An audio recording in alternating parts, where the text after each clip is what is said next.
Hello everyone. मेरा नाम राकेश चंद्रा है। आज हम एक बहुत बेहतरीन टॉपिक के साथ में हैं, इसको डायमेंशंस कहते हैं। ओके, इसको हम बहुत अच्छे से क्लियरली समझेंगे पूरे के पूरे वीडियो में। ओके, और इसको कॉन्सेप्ट्स को कैसे कैसे कहाँ कहाँ यूज़ करते हैं हम ये भी समझेंगे। डायमेंशंस को हम कई बार डायरेक्शन ऑफ मेजरमेंट्स के नाम से भी जानते हैं। तो स्टार्ट करते हैं। That is it. Dimension. Dimensions क्या होती हैं? जब किसी भी मेजरिंग एक्सेस को देखोगे और जिस मेजरिंग एक्सेस के अलावा हमारे पास फिजिकल मेजरमेंट्स किसी भी ऑब्जेक्ट की जाएंगी, that is actually a dimension. मतलब इसको जब डिफाइन करेंगे तो ऐसे डिफाइन करेंगे, it is the measuring axes through which the physical measurements of an object occupied. ठीक है, जब हम किसी भी फिजिकली किसी भी ऑब्जेक्ट को मेजर कर रहे हैं, जितने भी एक्सेस के अलावा हमें मेजर करना पड़ रहा है, वो उसकी डायमेंशन कहलाएगी। यहाँ पे हम जो डायमेंशंस देखने वाले हैं, basically there are three types of dimensions we have to see. ठीक है, तीन तरीके की डायमेंशंस हमें देखने को मिलेगी। पहली होगी वन डायमेंशन। वन डायमेंशन में क्या होगा? मेजरमेंट हमारी किसी एक एक्सेस के अलावा हो। ठीक है, या तो एक्स एक्सेस हो या वाई एक्सेस हो या जेड एक्सेस हो। दूसरा आएगा हमारा टू डायमेंशन। टू डायमेंशन में हमारा मेजरमेंट जो है, किसी भी एक ऑब्जेक्ट को हम मेजर करेंगे इन टू डायमेंशंस, दो डायमेंशंस में, दो एक्सेस के अलॉन्ग मेजर करेंगे। ठीक है, एक्स वाई एक्सेस हो सकता है, वाई एक्स और जेड एक्सेस के जब सेगमेंट खोलेंगे तब देखेंगे। Then there is a three dimension, तीसरी डायमेंशन। तीन डायमेंशन वो हो गई तीसरी डायमेंशन।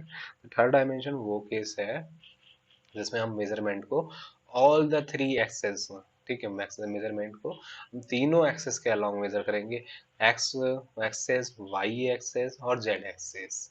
ठीक है, तो स्टार्ट करते हैं। सबसे पहला वन डायमेंशन। वन डायमेंशन में क्या होता है कि हम कोई भी एक ऑब्जेक्ट होगा, उसको हम मेजर करेंगे within a single direction और सिंगल एक्सेस। ठीक है, यहाँ लिखा हुआ है जैसे कि definition, one only single dimension और directional measurement is enough to define. मतलब कि पूरा का पूरा डिफाइन करने के लिए ऑब्जेक्ट को सिर्फ एक सिंगल डायमेंशन काफी है, या सिंगल एक डायरेक्शनल मेजरमेंट काफी है एक डायमेंशन को एक्सप्लेन करने के लिए, then it is called as a one dimensional object. क्या कहा जाएगा? One dimensional object. ओके, जैसे कि यहाँ पे हम देख सकते हैं, let is an example. Pen या पेंसिल कुछ भी है जिसको कि केवल और केवल नापने के लिए, किसी अगर डिस्क्राइब करना है, डिफाइन करना है, तो उसके लिए हमें उसकी हाइट को नापना पड़ेगा। ओके, वी कैन सी इसकी पेन की हमें हाइट ही नापनी पड़ेगी सिर्फ, to define them completely. Okay, now कुछ अब एग्जांपल्स देख लेते हैं वन डायमेंशंस के। ईदर ऑफ लेंथ, विथ और हाइट, इफ वी मेजर, अगर हम केवल और केवल इन्हीं तीनों में से, तीन ही चीजों में से कोई भी एक चीज किसी भी ऑब्जेक्ट की मेजर कर रहे हैं, then it is in the concern of, totally हमारा फोकस जो है केवल एक डायमेंशंस पे है। ठीक है, चाहे लेंथ पे हो या विथ हो या हाइट हो, इसी के अलावा हम नोटिस करेंगे ऑब्जेक्ट को, अदरवाइज नहीं जाएंगे। सो इन दैट केस, ये हमारे पास एक फिगर है जो आपने शायद गेम में देखा होगा कभी, कि एक स्नेक होता है जिसकी लेंथ बढ़ती जाती है। सो यहाँ पे हमें स्नेक्स की लेंथ से कंसर्न है। स्नेक की लेंथ मेरी एक्स डायरेक्शन में होगी और जिसको कि मैं एक एक्सेस के अलोंग ही केवल मेजर कर सकता हूँ। दूसरा ये फिगर है, एक आयरन रॉड्स हैं जो होम में मेकिंग में यूज होती हैं। ठीक है, बिल्डिंग मेकिंग में यूज होती हैं। इनको हम लेंथ वाइज ही केवल और केवल नोटिस करते हैं। ओके, हम दूसरा टॉपिक लेके आते हैं, दूसरा डायमेंशन देखते हैं, that is two dimension case. When two dimensions और directional measurements are required to define object, then object is said to be two dimensional object। जब हम दो एक्सेस के अलोंग, किसी भी दो एक्सेस के along, X Y, Y Z और जेड एक्स, किसी भी एक्सेस के अलोंग अगर साइमल्टेनियसली दोनों एक्सेस के अलोंग हम मेजरमेंट्स लेते हैं टू डिफाइन एन ऑब्जेक्ट, ठीक है, किसी भी ऑब्जेक्ट को डिफाइन करने के लिए, जैसा कि हमारे पास एक एग्जांपल लेके आए हैं हम, दैट इज अ बॉक्स। और बॉक्स को डिफाइन करने के लिए हमें इसकी लेंथ, हाइट भी मालूम होनी चाहिए और इसकी लेंथ भी मालूम होनी चाहिए, और या फिर हम इसको अगर ब्रेथ बोलते हैं तो ब्रेथ भी मालूम होनी चाहिए और लेंथ भी मालूम होनी चाहिए। तो ये है हमारे पास ये लेंथ और ब्रेथ का मल्टीपल।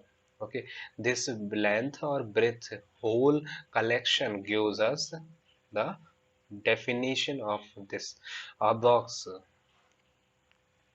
ओके, सो कुछ एग्जांपल्स टू डायमेंशंस के भी देख लेते हैं। Square, rectangle, circle, triangle, pentagon, shaped body, all those objects which follows these all shapes वो हमारे टू डायमेंशन ऑब्जेक्ट्स होंगे।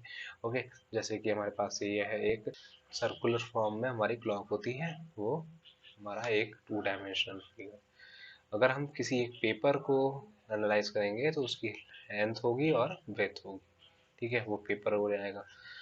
टू भी टू डायमेंशन में मेजरमेंट होती है। अगर हम ट्राइंगल को मेजर करेंगे, ये हमारी जेड एक्सेस होती है और ये एक्स एक्सेस के अलोंग, तो ये दो एक्सेस के अलोंग मेजरमेंट फिर से हो गई, यानी कि ये भी टू डायमेंशन का केस हो गया। ठीक है, अब है मल्टी डायमेंशन और थ्री डायमेंशन। ठीक है, when multiple dimensions or directional measurements are required to define an object। ठीक है, किसी भी ऑब्जेक्ट को डिफाइन करने के लिए हमें तीन डायमेंशंस या उससे ज़्यादा डायमेंशंस नोटिस करनी पड़ती हैं, जो तीन या तीन से ज़्यादा डायरेक्शंस में मेजरमेंट्स लेनी पड़ती है, तो उसको हम कहते हैं थ्री डायमेंशनल या मल्टी डायमेंशन। मैं यहाँ पे मल्टी डायमेंशंस का कंसेप्ट नहीं, थ्री डायमेंशंस का कंसेप्ट क्लियर कर रहा हूँ। That is it.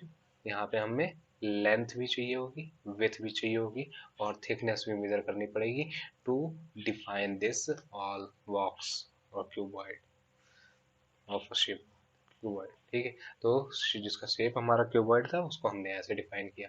अब देखते हैं एग्जांपल्स क्या क्या होते हैं थ्री डायमेंशंस के।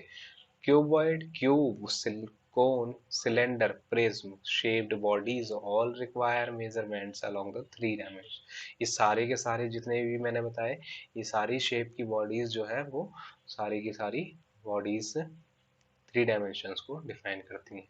जैसा कि ये क्यूब है, इसको भी हमें तीन एक्सेस के अलोंग नापना पड़ेगा। एक्स, एक्स अगर हम ऐसे लेते हैं, Y and Z. Okay, this is also भी in, we can consider it, इसको भी हम तीन डायमेंशंस में रख सकते हैं। Ice cone, ice cream cone. ठीक है, प्रिज्म हमारा तीन डायमेंशन से ही मिलके बनता है, that is a cylinder. Cylinder हमारा पूरा का पूरा अगर हम सिलेंडर देखते हैं, that is also a three dimensional figure. तो अब एक क्वेश्चन जरूर उठता है कि क्या इसके इतनी ही डायमेंशंस एग्जिस्ट करती हैं? Is there any? Yes, extended dimensions does exist. Time is the fourth dimension. Okay, so thanking you all. We will meet in the next video.